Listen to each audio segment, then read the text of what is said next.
Para sederek, kita nyatunggil ing papan menika kangge sesarengan ngraosaken sangsara lan sedanipun Gusti Yesus. Sumangga kita badhe cawisaken manah kita kangge mandeng tebih mangajeng ing sak nginggiling pareten ing papan panjenenganipun pinenthang. Kidung pambuka tinebus babar pisan.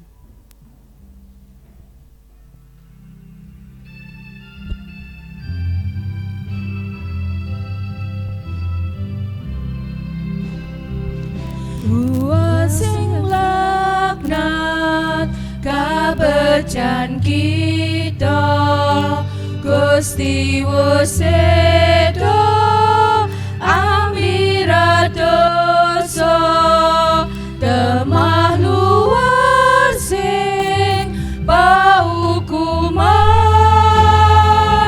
pangluaran babar pisan denyo nulungi babar pisan denyo ngasihi rumah ketoe pamentangan mesti luar barisan.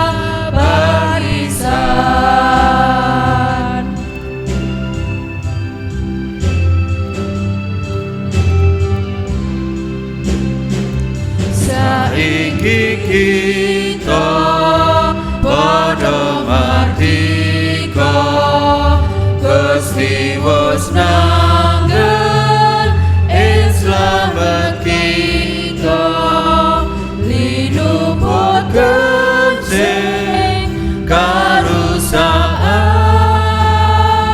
sinuceken babar pisan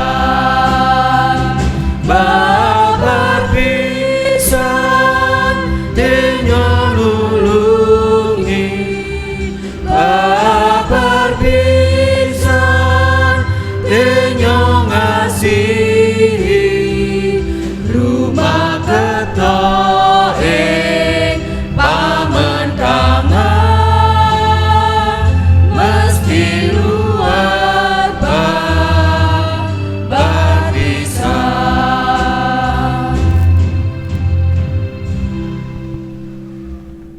Pasamuan kinasih, kita lumebet ing pangibadah menika kanthi pangaken Gusti Yesus Kristus iku jumeneng Gusti, murih kaluhuraning Gusti Allah Sang Rama. Sih rahmat lan tentrem rahayu saking Allah Rama kita lan saking Gusti Yesus Kristus nunggil ing panjenengan sedaya. Amin. Katuran lenggah.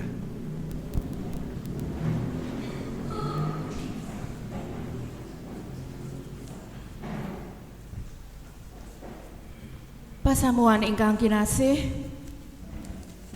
lelampahaning salib estu nyata kayektosanipun boten saged ical dugeng delahan. Sumangga kita regem kayektosan menika sinaosa jagat nyirik dhateng kita. Awit pawarta bab salib iku pancen dadi kabodohan tumrape wong kang bakal padha tiwas. Nanging kanggo kita kang padha kapitulungan rahayu dadi sawab kang saka Gusti Allah. Sumangga kita badhe ngengeti pangorbananipun Gusti Yesus ingkang ngasta kawilujenganipun gesang kita srana rempening kidung KPK 262 kalih atus swidak kalih panglipur kang sejati.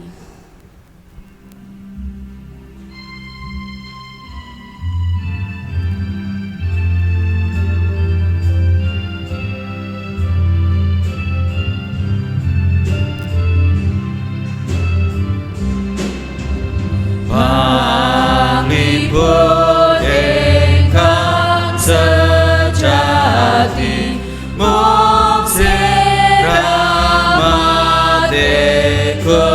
Gusti Sang Kristus kang tanpa dosa dados kurban sampurna sinalipun temasedo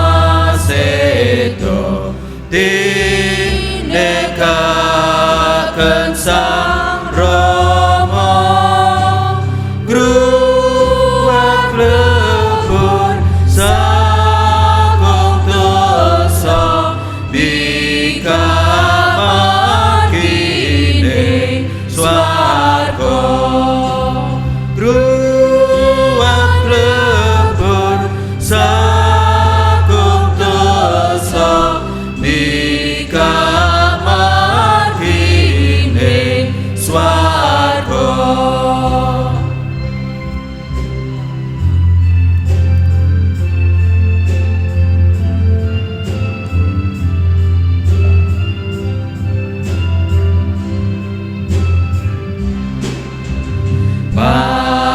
Panglipun ingkang sejati mung sramate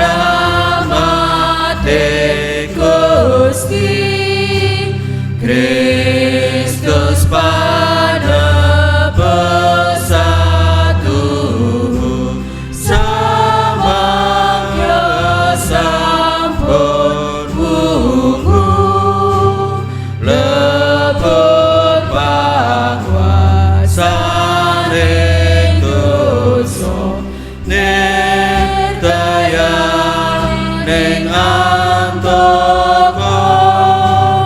Kristus mulya mungging swarga diaju menempat mara Kristus mulya mungging swarga diaju menempat tara.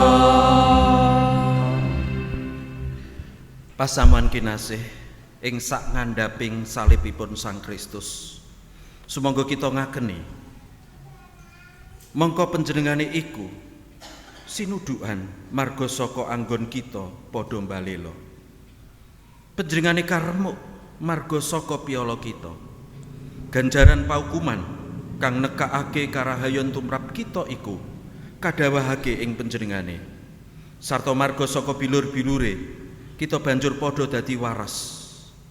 Monggo kita ngengeti dosa kita lan nyuwun sih kawelasanipun Gusti lumantar pening kidung manteng salib.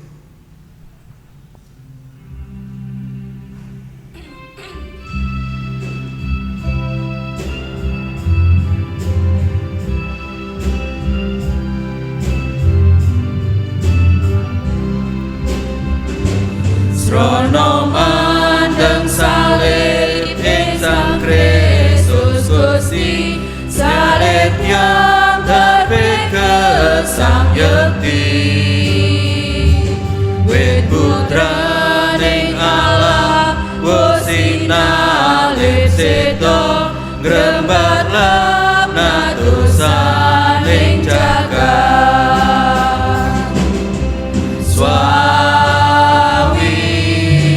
den pandang srono mandeng salib Sang Kristus Gusti salib yang darbe kesamyekti padha kalih srono mandeng salib kurban sejati salib tiang gesangnya raharja.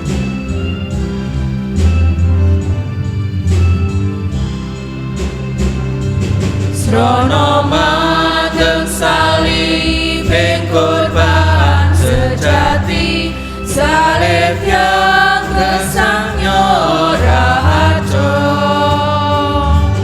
wasumelang wa ajewo sadayani wepinenggu rahmating Gusti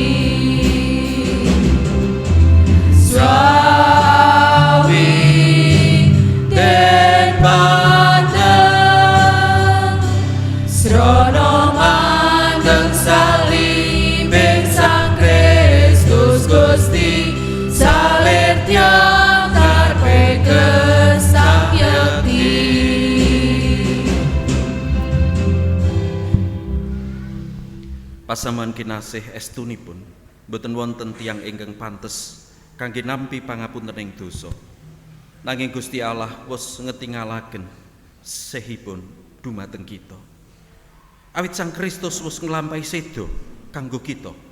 Nalika kita isih padha kawengku ing dosa. Apa maneh saiki kita wis padha kabenerake sarana rae, wis mesti bakal luput saka ing bebentuning Allah.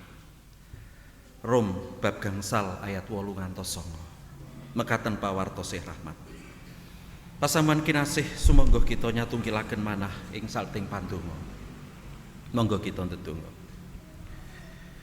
Rama kasuwargan, Paduka Allah sesembahan kawula wonten ing Gusti Yesus Kristus. Ingkang wanci menika kawula pengeti pakaryan Paduka ingkang ati. Anggen Paduka sampun kepareng masrahaken sarira, rah lan nyawa temah dumugi ning sedo wonten ing kajeng salib. Sedaya kala wau inggih awit katresnan Paduka ingkang ageng, ingkang kababar tumraping umat kagungan Paduka inggih kawula sami. Ngantos kawula sami sarana pangorbanan Paduka sampun ingangkat saking dosa lan kelepatan, pinarengan sih kanugrahan lan kawilujengan. Matur nuwun enjang menika dene Paduka sampun kepareng nuntun lampah kawula ingkang tebih ingkang caket.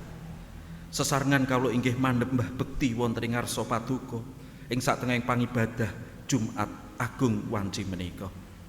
Nanging kawula ngengeti warganing pasamuan ingkang tasih wonten ing lampah tumuju ing papan menika kepareng Paduka tuntun Paduka ayomi ngantos ugi saged dumugi ing kriki kanthi kebaing kawilujengan. Dene warganing pasamuan ingkang wanci menika nembe ngalami panandhang krana sakit penyakit. Ngantos sanes derek kawula wonten ingkang boten saged tetunggilan ing pangibadah Jumat Agung. Menapa dene sanajan ringkih wonten ing slira nanging tetep kepengin tetunggilan sesarengan wanci menika. Kawula pitados dhumateng Gusti ing satengahing panandhang krana sakit penyakit. Paduka boten badhe negakaken. Nanging Paduka kepareng nglawat sanes derek kawula menika. Nungkulaken asta panguwas Paduka lan bilur-bilur Paduka. Kawula pitados wonten ing panguwas seda lan wungu Paduka. Sanes derek kawula badhe kapulihaken nampeni kasarasan ing asmanipun Gusti Yesus Kristus. Ugi kawula masrahaken warganing pasamuan ingkang nembe kagubel baru menghadapi berbagai pergumulan hidup mereka. Paduka ingkang badhe mitulungi satemah sanak sederek kawula saged luar saking sedaya karibetaning gesang. Semanten ugi warganing pasamuan ingkang rupi-rupi sandungan badhe nedya nebih saking ngarsa Paduka. Gusti kepareng ngangkat sarupi werning sandunganing gesang. Nuwuhaken raos inggih kepengin manembah bekti tetunggilan kalian Gusti sesarengan kalian warganing pasamuan. Kawula masrahaken anak-anak kawula ingkang tasih alit, anak-anak kawula wonten ing papan pasinaon, anak-anak kawula ingkang sampun dewasa.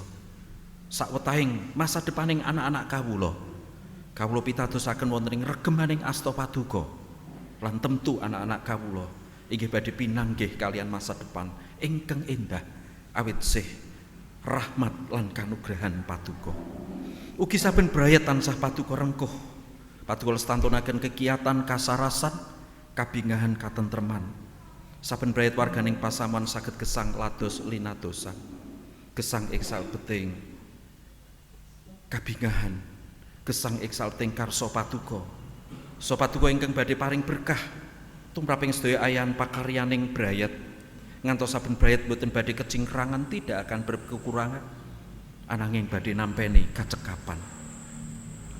Ugi ing wanci menika Duh Gusti kawula inggih ndedonga tumraping sedaya tata pladosaning pasamuan Paduka piyambak ingkang badhe nuntun lan berkahi. Langkung-langkung wanci menika kawula sami inggih lumebet wonten ing riyaya ingkang ageng sae riyaya Paskah semanten ugi HUT Kajeng Adirja ingkang kaping 3 gangsal. Rancangan kegiatan Gusti ingkang badhe paring berkah mangkih dumugi ning Pentakosta. Ngantos lumantar sedaya adicara menika kawula sesarengan saged ngraos-ngraosaken malih agenging sih rahmat lan katresnan Paduka tumrap gesang kawula sami para umat kagungan Paduka. Kawula masrahaken bangsa negari kawula Gusti kepareng campur asta. Satmah bangsa negari menika saestu saged ngrayuh wujuding gesang ingkang saestu kebak ing sih rahmat, katentreman lan karaharjan. Mekaten ugi yayasan-yayasan Kristen kalau suwunaken berkah sae RSK Ngesti Waluya, sae Stikes Bethesda ing Paraan Temanggung, yayasan pendidikan ing pundiya kemawon kepareng paduka berkahi supados ugi saged sansaya tuwuh.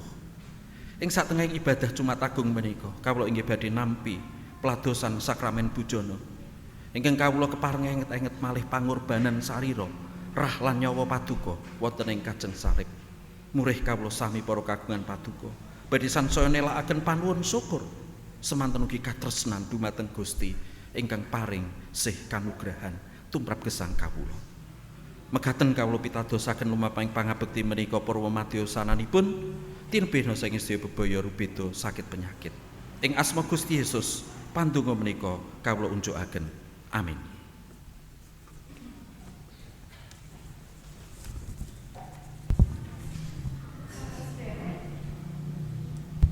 Para sederek, estunipun boten wonten sok sintena ingkang kuawi ngwangsulaken sih katresnanipun Gusti. Ewa semanten, sumangga kita badhe ngaturaken pisungsung minangka tetelaning raos syukur lan srana kangge ngluhuraken asmanipun Gusti. Pangandikanipun Gusti ing Roma 11 ayat 36 kangge adhedhasar kita ngaturaken pisungsung. Awit dene anane samubarang kabeh iku saka ing panjenengane lan marga dening panjenengane sarta lumati marang panjenengane kamulyan kagemo ing panjenengane saklawas-lawase. Kita ngaturaken pisungsung kairing kidung 229 Gusti Yesus sinalip.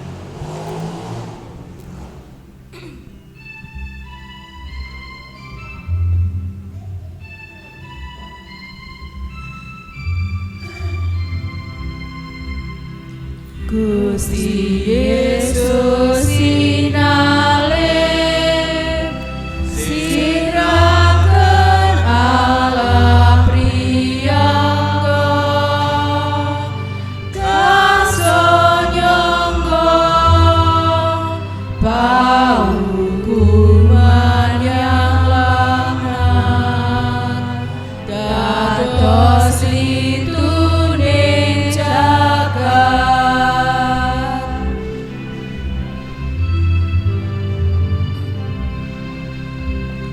Gusti Yesus sinalip sinami lan tiyang dosa ngenyetine dosa duraka kita sinangi ing Sri Raya.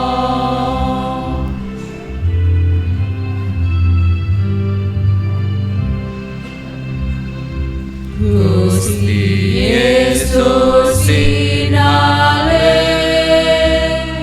ngorbankan srira pribadya mrih manungsa rukun kaliyan Sang Rama gemah gesang raja.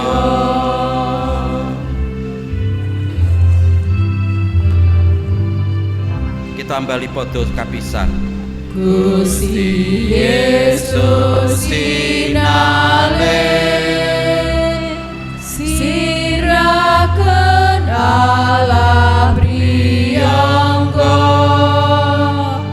kasanyangga paukuman yang laknat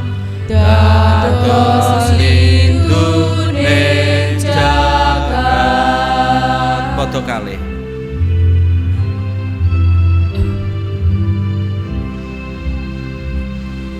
Gusti Yesus sinalih sinamilah tiang dosa ngenyetine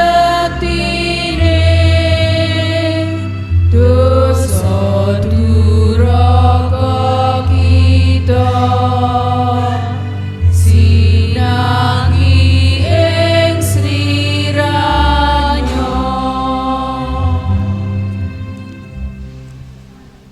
Pasamuan kaaturan jumeneng. Monggo kita saosaken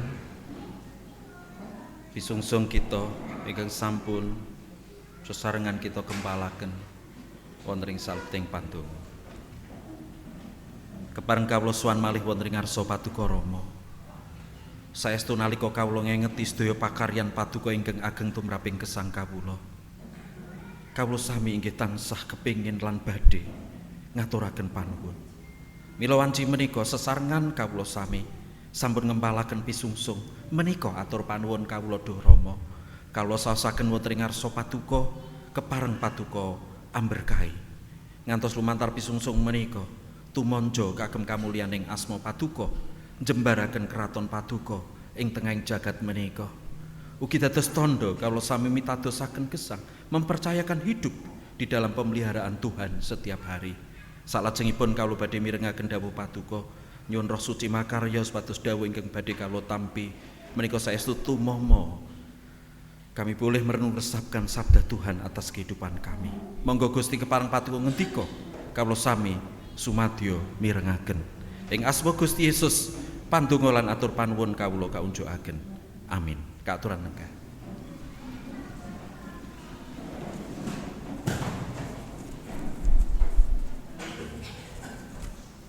Pasamuan kinasih kagunganipun Gusti Yesus Kristus.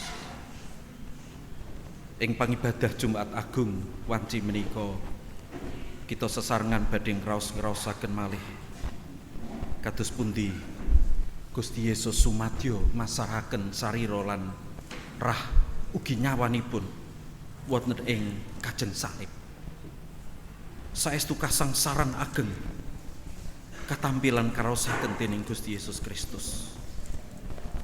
Ananging kanthi tatak lan tanggon Gusti Yesus ngadepi sedaya prastawa menika. Awit katresnan ingkang katujukaken kangge kula lan panjenengan. Monggo kita tampi dawuh pangandikanipun saking Yohanan 19. Yohanan bab 19.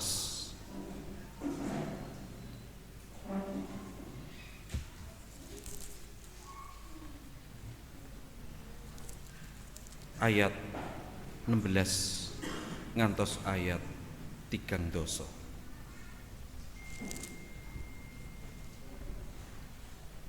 Yohanan 19 perangan 16b ngantos dumugi ning 13. Gusti Yesus tumuli ditampani banjur miyos kalawan manggul salibe lan tindak menyang panggonan kang aran Pacumplungan ing basa Ibrani Golgota. Ana ing kono tumuli kasalib karo wong loro liyane dumunung ing kiwa lan tengene. Gusti Yesus ana ing tengah. Sang Pilatus uga dawuh marang tulisan, masang tulisan ana ing sak dhuwure salib. Unine Yesus Nasarani, ratune wong Yahudi. Akeh wong Yahudi kang maca tulisan mau. Amarga papan panyalibe Gusti Yesus iku cedhak kutha. Lan tulisan mau nganggo basa Ibrani, Latin lan Yunani. Para pangarepe imam bangsa Yahudi banjur padha matur marang Sang Pilatus, panjenengan sampun nyerat ratune wong Yahudi. Nanging bilih pangakenipun, aku iki ratune wong Yahudi. Wangsulane Sang Pilatus, apa kang wus ndak tulis tetep katulis. Sawuse para prajurit mau padha nyalib Gusti Yesus, Banjur padha njupuk pangagemane di para papat. Saben prajurit nyaduman lan ageme jubah uga kajupuk. Jubah iku ora nganggo dondoman. Tenunane lajuran wiwit saka ing dhuwur tutup ing ngisor. Kang iku prajurit mau padha rembugan. Iku aja dibagi-bagi dadi suwekan. Ayo padha digebuk ing dadu kanggo nemtokake sapa kang bakal duweni. Iku supaya kayektenon kang katulisan ing kitab suci.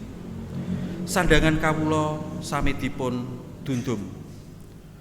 Saha jubah kawula dipun gebak ing dadu. Kang mangkono iku wis katindakake dening para prajurit iku.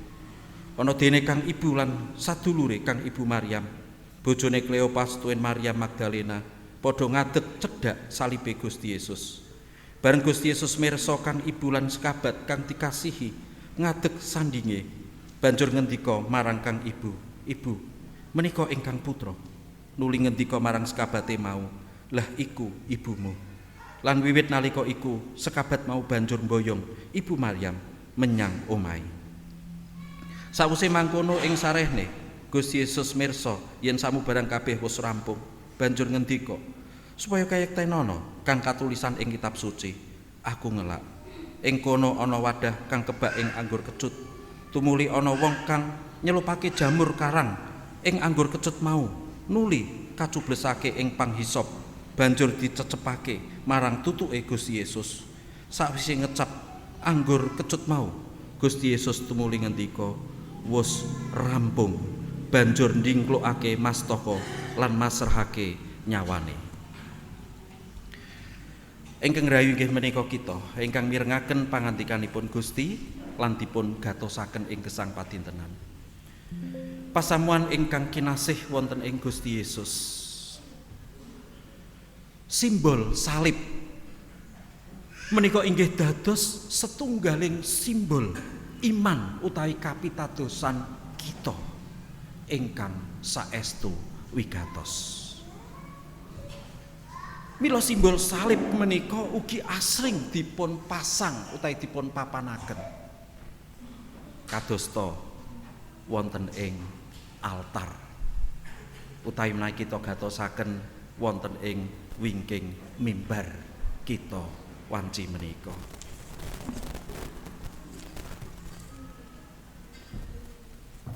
Bapak Ibu ingkang kinasih wonten ing Gusti, menawi kula lan panjenengan sesarengan migatosaken simbol salib altar menika, menapa ingkang dados pangraosing manah kita sang. Ing wanci menika kula kepengin ngajak Bapak Ibu sedherek para putra sesarengan mandeng salib altar ingkang kita pasang menika. Sumangga ugi dipun cawisaken setunggaling video Por la Via Dolorosa.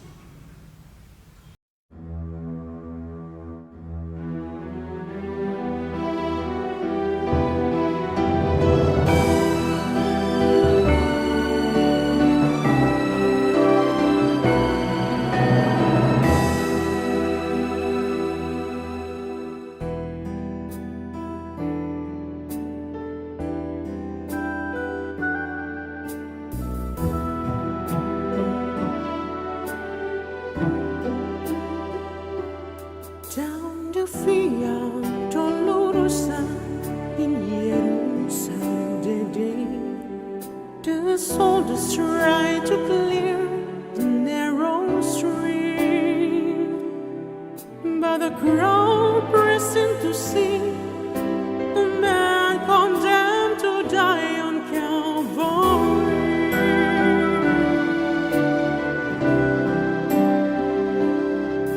He was bleeding from a beating that was straps upon his back, and he wore a crown of thorns upon his head, and he bore with every step the scorn of those who cried out for his name. Down the Via Dolorosa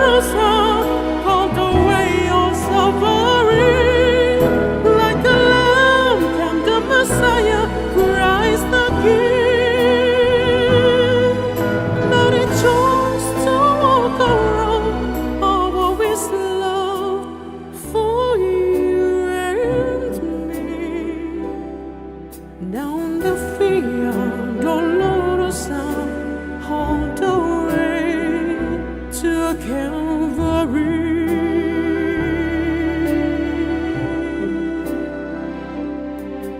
Jalan Via Dolorosa waktu di Yerusalem, seorang yang berdosa disalibkan,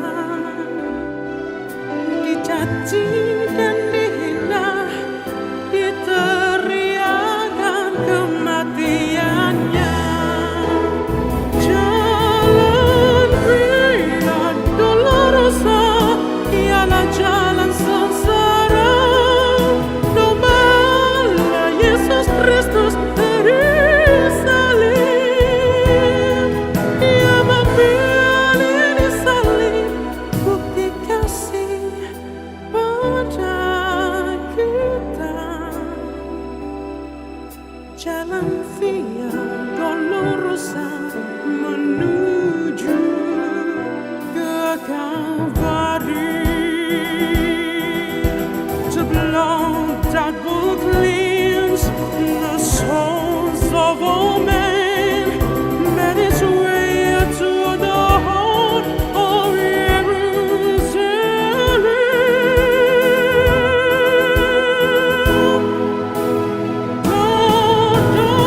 Via Dolorosa, all the way on suffering, like the Lamb and the Messiah, Christ the King, that He chose to walk the road of all His love for you and me. Down your Via Dolorosa, all the way to Calvary.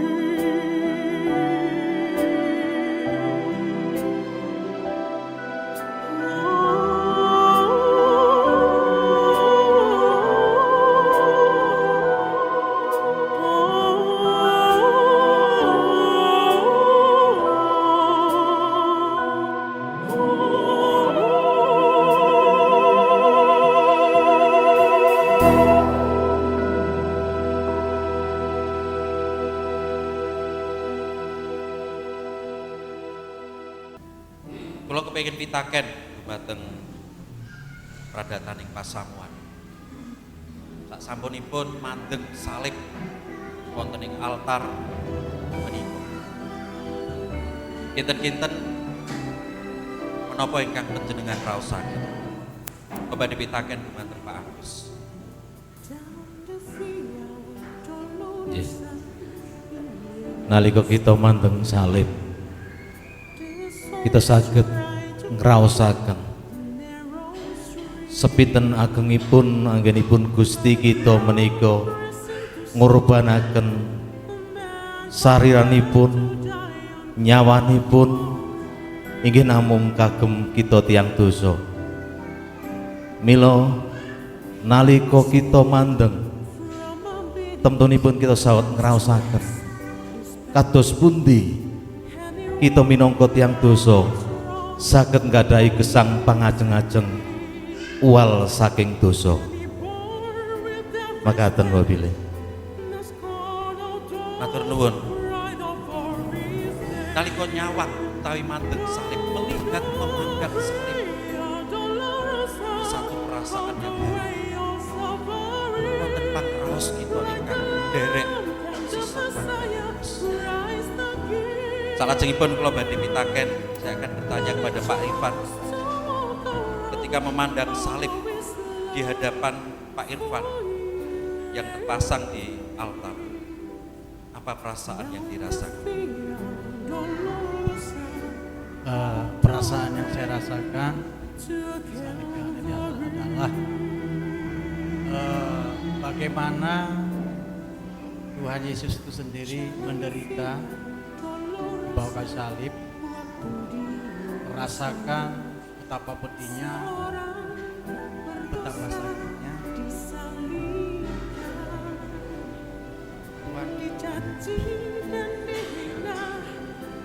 Saya ingin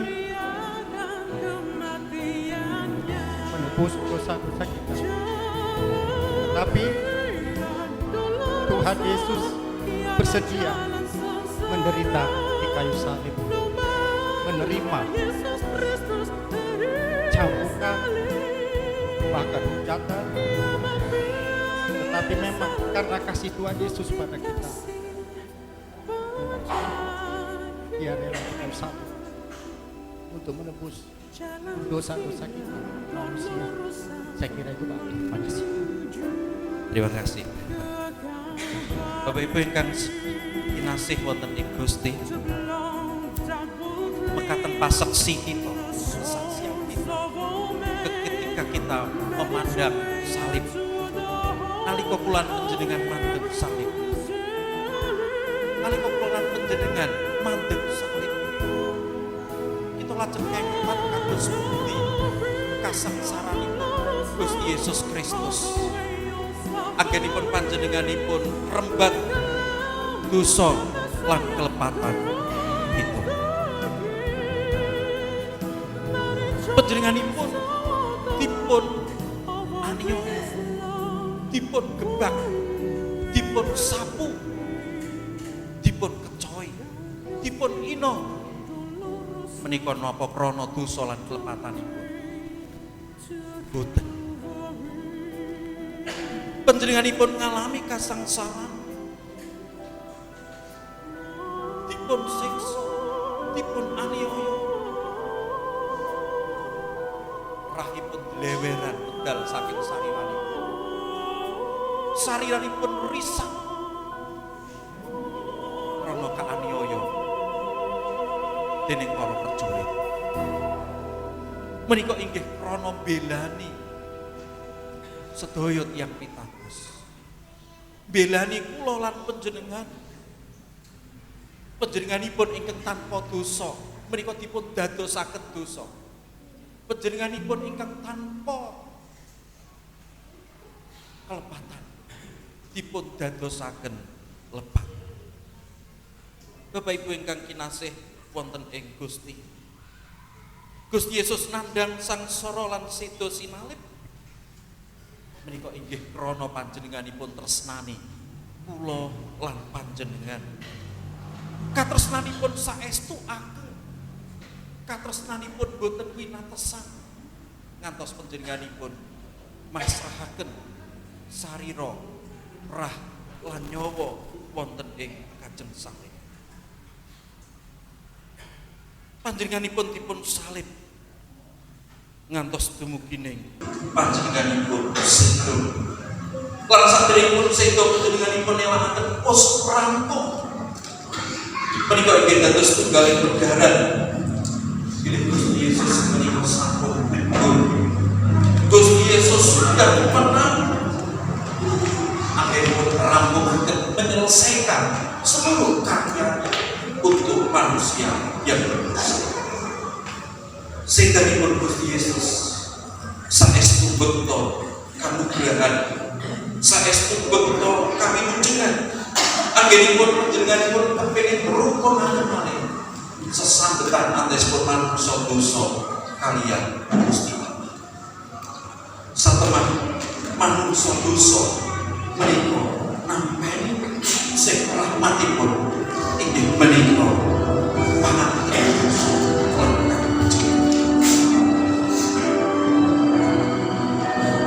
Pasaman kinasih wonten ing pitetan sedanipun Gusti Yesus menika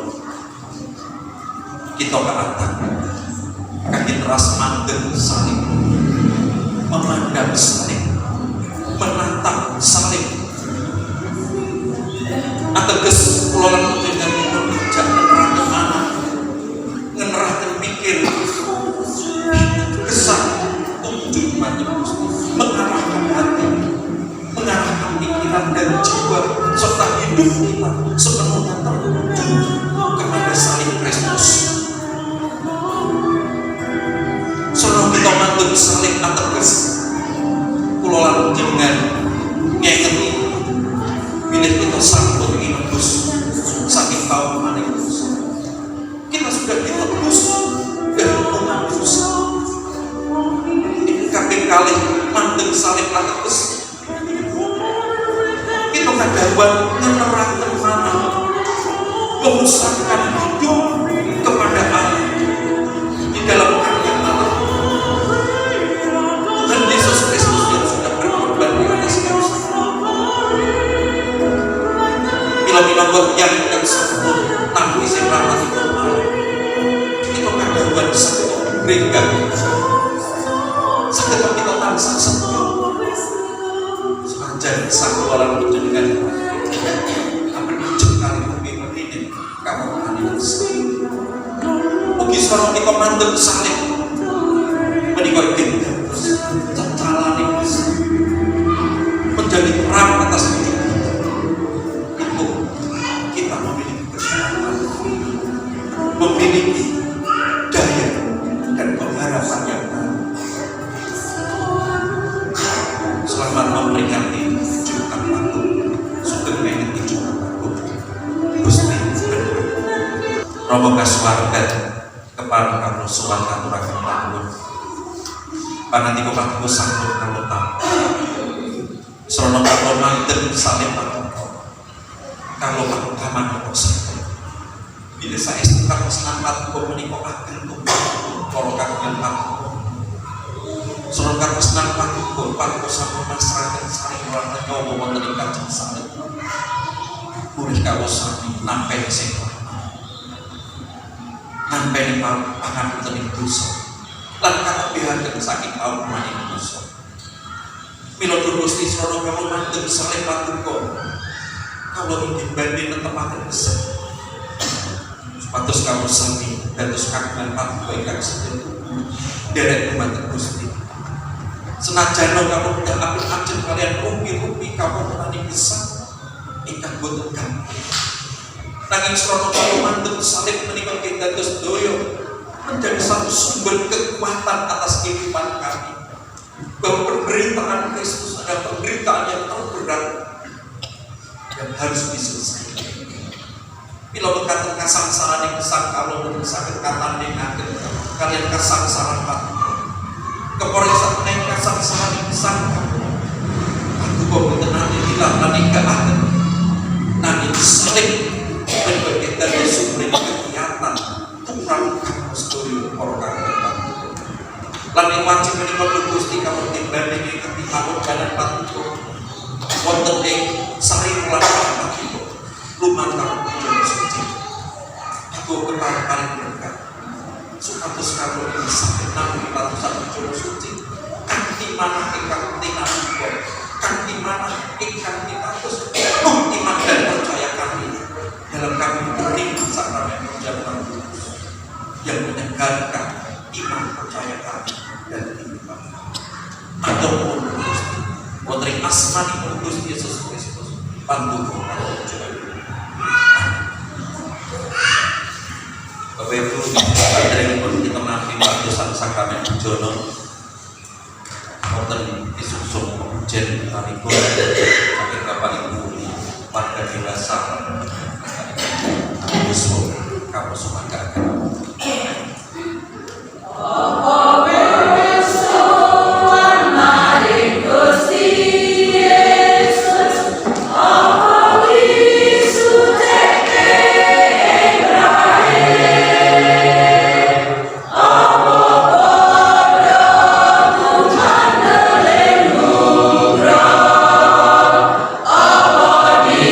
Israel.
bekti menika kita badhe sami nderek sakramen pujono ingkang pun pranata dening Gusti Yesus piyambak.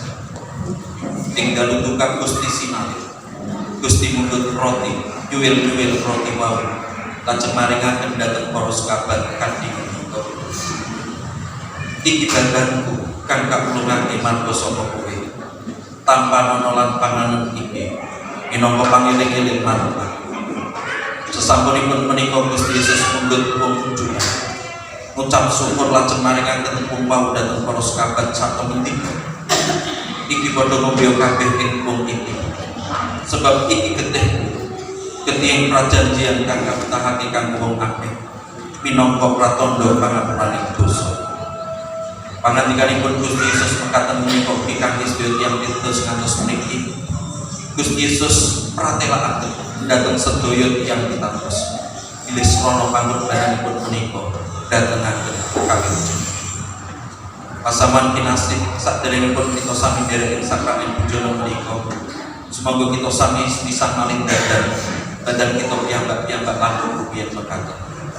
Menawa kita ngakeni ageng dosa kita, lan menawa kita pitados bilih kita sampun apisih rahmatipun Gusti Allah, inggih menika pangampuning dosa lumantar sangsara lan sedalipun Gusti Yesus Kristus. Menawa kita gadah niat ingkang temen kang bisa sungguh sono pambangun turut kita dhateng Gusti. Sedaya kita ingkang anggadhahi paseksi mekaten kepal derek ing sakramen pujono. Pasaman ingkang kinasih roti ingkang kita cuwil-cuwil menika dados pratandha patunggilan kita kaliyan sariranipun Gusti Yesus Kristus. Semoga sami panjenengan tampilan panjenengan dhateng kanthi ngengetilan pitados bilih sariranipun Gusti Yesus Kristus sampun kinurbanaken dados tebusan ingkang sampurna kangge nuwani kita saking dosa. Amin. Anggur wektu menika tandha patunggilan kita kaliyan rahipun Gusti Yesus Kristus. Semoga sami panjenengan tampilan panjenengan muncul kanthi ngengetilan pitados bilih rahipun Gusti Yesus Kristus sampun kawitahaken dados tebusan ingkang sampurna kangge nuwani kita saking dosa. Pasamuan kinasih Gusti Yesus sampun masrahaken sarira, rah lan nyawa kangge ngrebat kita saking dosa. Salajengipun kita badhe nyaur napa? Kita namung saged nyaosaken gesang kita kagem kamulyanipun Gusti Yesus.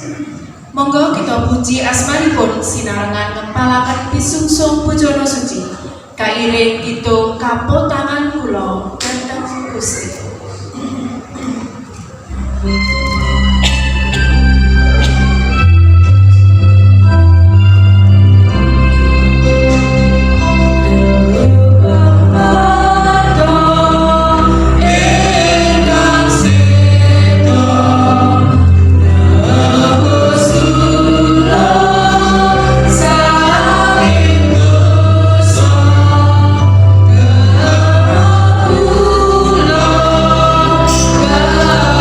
Us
Semoga pasamuan kita sesarengan nelakaken pangken kita terus rasuki ingkang mekaten. Kawula dados dan kawasa Rama ingkang pangapos. Ingkang nintahaken langit kaliyan bumi. Inggih pitados dhateng Yesus Kristus ingkang terletak penting Gusti kawula. Ingkang kabutaken ing Roh Suci miyosaking Maria. Ingkang nandhang sangsara nadya Pontius Pilatus kasalib lampah sedo. Sareng kagatan tumedha ing dalem palungan. Ing tigang dintenipun saking katurunannya pejah. Lajeng sumber swarga pinalak wonten ing tenipun asal Rama ingkang pangapos. Saking dererepun ngadili tiyang kagisah ingkang pejah. Kabatos ingkang suci, kabatos wonten pasang Kristen tunggal ingkang suci sarta latin ing patugilan Roh Suci. Menapa dene pangapuntening dosa, tanipun roko sarta besar laga. Monggo kita neraken manah putri asar Ibu Gusti. Sami mandenga pamentangipun. Sami dados saksinipun Sang Kristus lan sami martos-martosaken pakaryan salibipun. Tansah pinuji Gusti Allah Rama kita samangke lan slaminipun nampi berkahipun Gusti. Tentrem rahayu lan katresnan kang kanthi pracaya saka Gusti Allah Sang Rama lan saka Gusti kita Yesus Kristus ana ing para sedulur kabeh. Sing rahmat ana ing wong kabeh kang padha tresnani Gusti kita Yesus Kristus kanthi katresnan kang ora sedlo ing salawas-lawase. Amin.